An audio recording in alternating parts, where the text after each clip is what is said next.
Good afternoon. President Chris, I want to join with you and the Chamber in welcoming Her Excellency, our new governor, to this very first legislative luncheon. I will always have a special place in my heart for Governor Helen because she arrived on my birthday and happened to be the only gift I got. I had to leave the next morning for Gibraltar, Jersey, London, and I was gone a week. And so we didn't have any time the Friday was a bit of a blur, the 6th. And so with the governor's arrival and swearing in and reception. So when I got back on the following Saturday, I expected, to have the royal treatment from my wife and my 2 sons. And my eldest son said, gift, you don't need any gift. There aren't too many people that can boast on having gotten a governor for their birthday. We've gotten off to a really good start, the governor, myself, and the cabinet. And there are always issues with any government settling in. We have a young government. We have a significant number of members who have never been elected before. And they're always settling in pains. I won't say growing pains, settling in pains. But I think the government is coming together very well. And although it is the greatest challenge I've ever had, managing such a bunch of very bright and experienced and business-like people, it is a challenge that I welcome warmly. And I really do believe that the way things are going bodes well for the future of Cayman. Your Excellency, I want to say to you that the wonderful hospitality that we have received and are receiving today should not be misconstrued by any of us as an excuse, merely an excuse for an afternoon off from the office. These occasions provide valuable interaction between the government and the business community, as well as an opportunity for chamber members and their invited guests themselves to discuss the state of play in their respective industries and to examine the ways in which they can continue to contribute to the development of these islands. Bearing this in mind, I am therefore especially pleased to endorse the Chamber's Future of Cayman Economic Development Initiative, of which the President spoke so passionately just now. Like President Duggan, I'm convinced that in today's economic landscape, national development goals will only be reached if there is a genuine partnership between government and private enterprise. And I do not speak here only in narrow terms of funding for public-private sector projects. For while this is an important driver of economic regeneration, the opportunity also exists to develop a new model for small, open economies such as ours, whose only real resource is our people. A new type of partnership is required if government and private enterprise are both to achieve their respective goals. There is already a lot of common ground between the Chamber's 5-point plan and our vision for growth and development of Cayman. I therefore look forward to continuing to receive the Chamber's views on how best we can achieve these goals, working together, and on hearing more about the role and the contribution the Chamber will make. Before I give you some of the highlights of the government's role, or what we view as the government's role in this new partnership, let me, President Chris and CEO Will and all the rest of the Chamber Council, thank you for the invitation here this afternoon. The last 4 months have been a whirlwind for those of us in government. And so in spite of my earlier entreaty not to view this afternoon as an occasion simply to get out of the office, I have to confess to you that I welcome the escape, temporary though it is. After weeks of battling with budget issues and grappling with the proposed amendments to the immigration law, I'm enjoying the opportunity to spend some time among familiar faces, to break bread with you, and to have the opportunity to update you on the progress of the government since we took office in May. I believe you will recall that a recurring theme during the election campaign was confidence. Confidence that a new government would put country before party. Confidence that a new government would adhere to the best principles of fiscal responsibility. confidence that the abuse of state resources would stop, confidence that transparency and good governance would return to the management of our affairs, and confidence that you could depend on the government to keep its word. I think we can say that we have met most of those expectations so far, although we are keenly conscious that there is no room for complacency, as inspiring confidence is an ongoing endeavor. Confidence is the currency that will turn our economy around, and it therefore should not have come as a surprise to anyone who is following developments in Cayman over the 8 to 12 months preceding the general elections, that one of our very first acts on assuming office was to seek to regain the trust and confidence of the Foreign Commonwealth Office, that we could get this country back on track. Our ability to produce a 4-year fiscal plan, which received the approval of the UK on first submission, has gone a long way to returning confidence in Cayman, as it has provided the certainty that investors require and return stability to the management of our economic affairs. We are fully cognizant of the importance of this stability, both to you, the members of the Chamber, and to external investors. Having invited you to partner with us to restore growth to the economy and ultimately to improve the quality of life of our people, let me assure you that we shall endeavor to provide the enabling environment to make this a reality in as short a time as possible. The next 12 months will be especially critical. We do not have a lot of fiscal space in which to operate, and it will be a test of fiscal discipline characterized by new levels of efficiency and imaginative solutions to achieve our budget goals. The civil service has already been briefed on this new dispensation, and to the credit of the fine men and women who we entrust to implement the policies of government, they have signed on and are fully involved in meeting the goals of the government and of the Ministry of Finance in particular. We have a particularly hard taskmaster in the person of Minister Archer. As anyone who is working within the public service will tell you. But we want him to be that way, difficult though life becomes, because it is only with instilling that level of fiscal discipline that we will get the affairs of government really and truly back on track. We are in the final stage of preparation of the budget, and the FCO's economic advisor, Mr. Richard Homewood, is presently here assisting with the completion of that exercise. I'm delighted that he has been able to join us at this luncheon. We plan to present the budget to the Legislative Assembly next week, Friday. This year's budget will see further significant reduction in government expenditure, and in particular in personnel costs. There is but one new revenue measure, the introduction of directors' fees. We will not take on any new debt and will continue to pay down existing debt, as well as make a substantial contribution to government's past service pension liability. Investments in capital projects will be responsible, and we believe the one revenue measure that we are introducing will be zero inflationary. We are projecting a substantial surplus at year end. Having been told all that, you will no doubt be asking the next logical question: how do you intend to drive growth in the economy?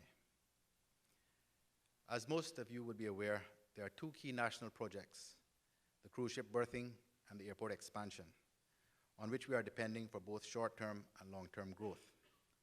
The process being undertaken for these national projects is first to develop policy guidance for each project, and from that policy guidance, a strategic outline case is developed, which is then followed by an outline business case.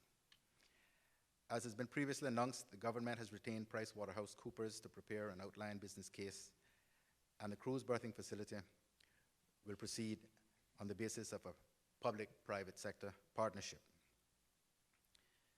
Funding for the airport expansion is already in an escrow account. The outline business case for cruise berthing and the strategic outline case for the airport projects are due to be presented to Cabinet in mid-October. The Deputy Premier is working diligently to get these two projects up and running. From the private sector standpoint, you would have heard only yesterday that the first phase of Dr. Shetty's Health City is on schedule to open next February. Earlier this week came the announcement that DART's Kimpton-branded $200 million hotel and condominium project on Sept Mile Beach has obtained planning approval. Also in the news this week was the encouraging announcement that Cayman's Special Economic Zone, Cayman Enterprise City, is beginning to live up to its potential, with some 85 companies signed up to enter the zone, up from 29 at the beginning of this year. Talks are also underway with developers for the construction of a 5-star Conrad Hilton hotel in Beach Bay, as well as a hotel at the Health City site in East End. Government is also in discussions with developers in relation to a proposed $360 million golfing community, which will include a residential area off Frankstown Road in North Side. This project would also involve the extension of the east-west arterial for another 10 miles from its terminus at Newlands to Frankstown. Meanwhile, the extension to the Esther Tibbetts Highway has been completed and opened, and the Minister of Infrastructure is continuing negotiations with DART to rebalance some aspects of the For Cayman Investment Alliance agreement it had reached with the previous administration. Growth will therefore be mostly private sector led, with government playing the role of facilitator.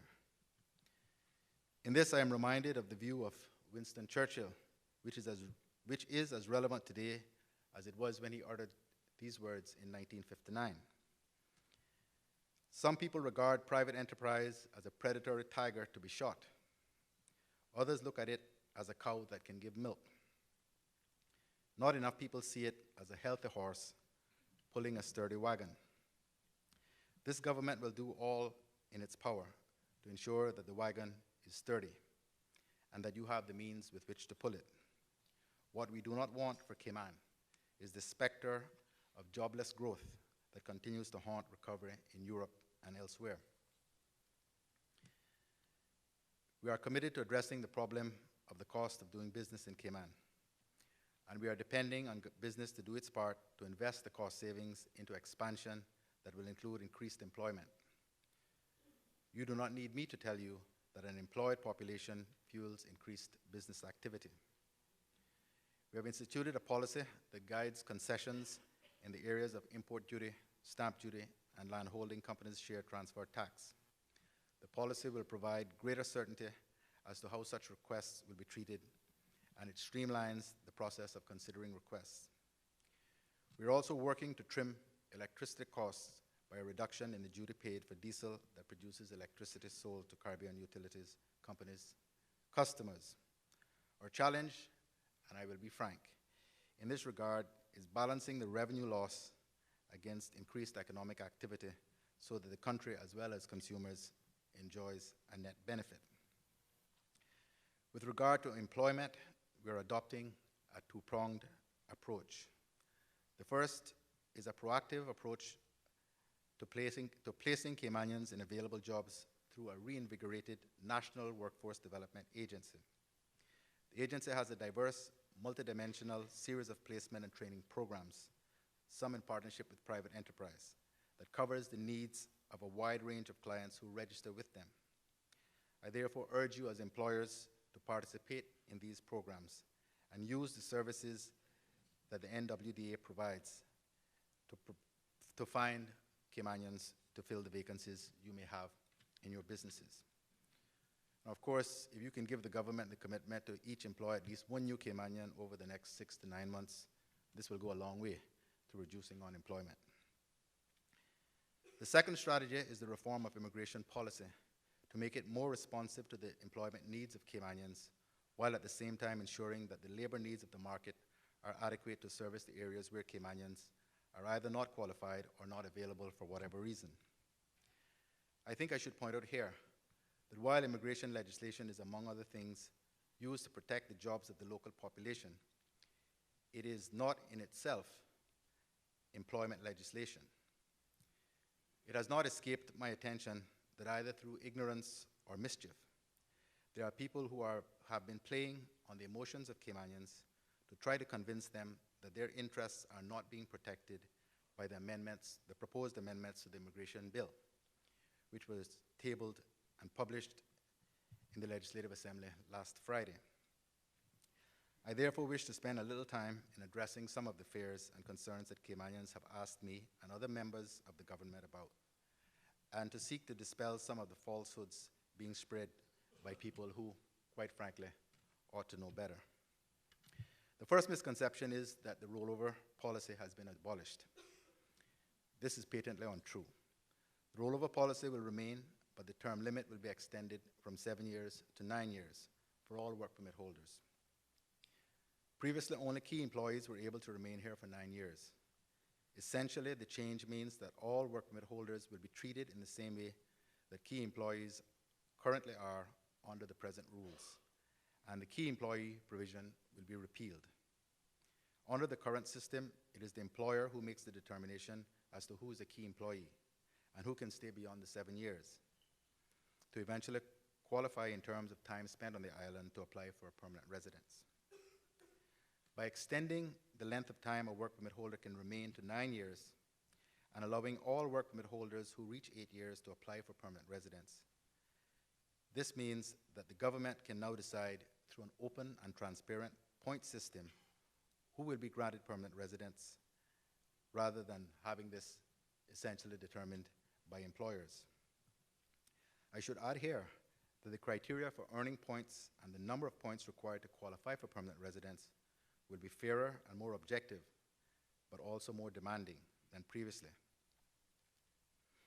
So as a country, we will be better able to determine the type of person that becomes a part of our permanent population in terms of skills, country of origin, age, etc.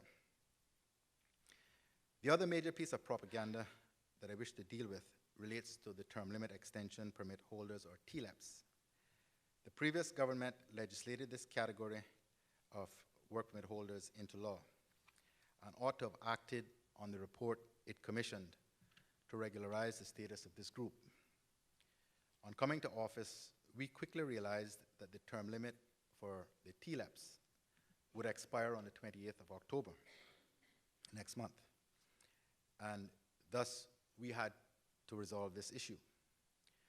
There are just over 1,500 people who fall into this category, all of whom, by October 28th, will have been living here for more than 7 years.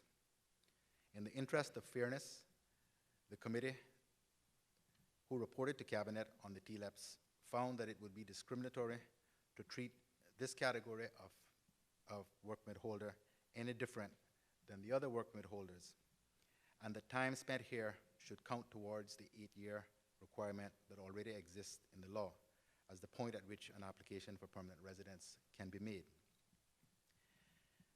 There was another concern which we haven't made much of until now, publicly that is. But in addition, there is the real possibility that government could become subject to legal action on human rights grounds if we allow a system to prevail that admits of discrimination. It was therefore thought advisable to let the new system that is being proposed work to determine whether the TLEPs would be eligible for permanent resident status rather than to expel more than 1,500 people all at once at the end of next month. The last thing the country can afford at this time is a rush of lawsuits claiming human rights abuses. Our reputation in the international community is still too fragile. The view has also been put abroad that if these 1,500 TLEP holders were sent home, automatically 1,500 Caymanians would find jobs. The truth is that of this number, over 900 are for jobs as domestics, gardeners, caregivers, and other jobs of that nature which Caymanians have generally demonstrated little interest in filling. It is also worthy of note, but generally ignored in the discussion, particularly the one on the radio. It is also worthy of note that in effect the TLEPs are only being extended for 45 days. That is until the 9th of December. During this period, the jobs will have to be advertised in the usual way, and Caymanians will have ample opportunity to apply for these jobs. If a Caymanian is willing and able to do the job, a new work permit should not be granted to that former TLEP holder. The entire immigration and work permit application process is being strengthened and protections built in to protect the integrity of the system. Phase 2 of the immigration reform is underway, and we expect to receive that report early in the new year. The second phase of the immigration reform will focus on the whole work permit application process, seeking ways of improving its efficiency and moving increasingly to an administrative system of approvals for work permits and permanent residence. I will not go into all of the details now, but I felt I should take the opportunity to dispel some of the rumors and misconceptions about what the amending bill will do. I will be speaking to the nation about the specific provisions of the bill over the course of the next few days. And so I ask those of you with an interest in these matters to stay tuned. And of course, if there are any specific concerns you have, I will seek to address them during the question period following my address. There is one other very important area that is of major concern to the government and every law-abiding citizen in Cayman, and that is the rise in crime over the last 2 years, in violent crime over the last 2 years or so. The recent spate of armed robberies is a matter of gravest concern to the government and to me personally.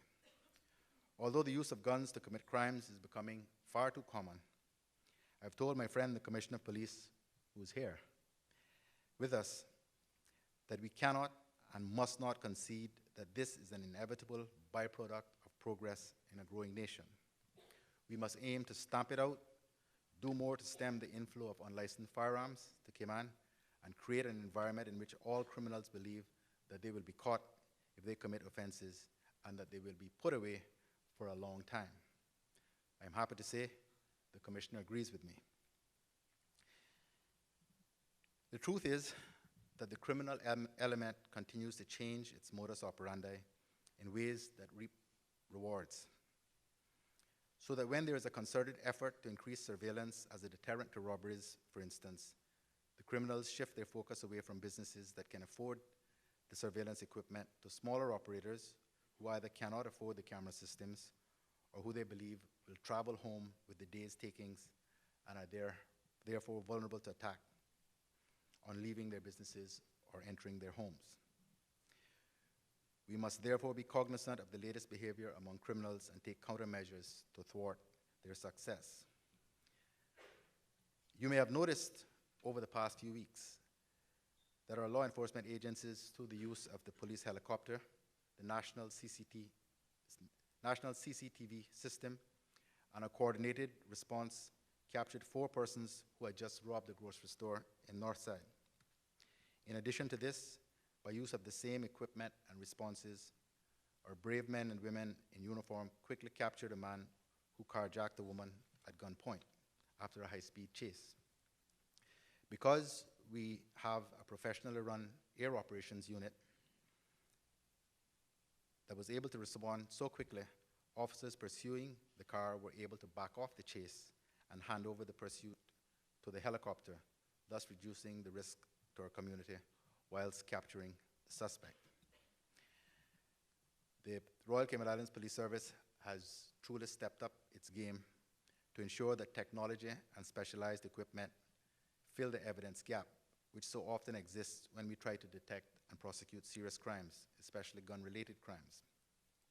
The police have spent significant resources on training to improve the skill sets of officers in key areas such as report writing and evidence gathering, so that once we catch them and we get them to court, we can actually get a conviction.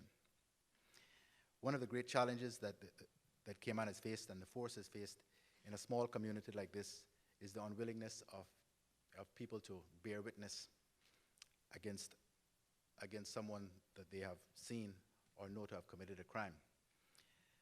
The increased use of CCTV, and in particular the camera on the helicopter, is making it easier to fill this evidence gap without having to rely on live witnesses. And just this morning, we broke ground on a new set of custody suites located at Fairbanks, which will replace our old police lockup.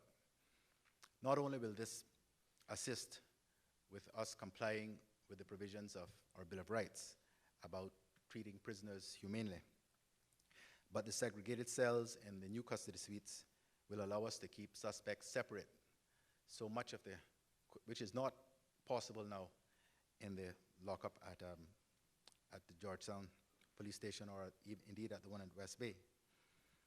And so we will be able to keep them separate and prevent their usual collaboration to position their stories or to coordinate their stories, and thus should improve our chances of cracking many of these serious cases. In closing, Mr. President, I think we are moving in the right direction on the same road. I look forward, on behalf of the government and my colleagues, many of whom are here this afternoon, to continue dialogue with you and your membership on ways that the work of the government and the work of the Chamber and its members can complement each other for the common good and for the benefit of these beloved islands. I thank you for your attention.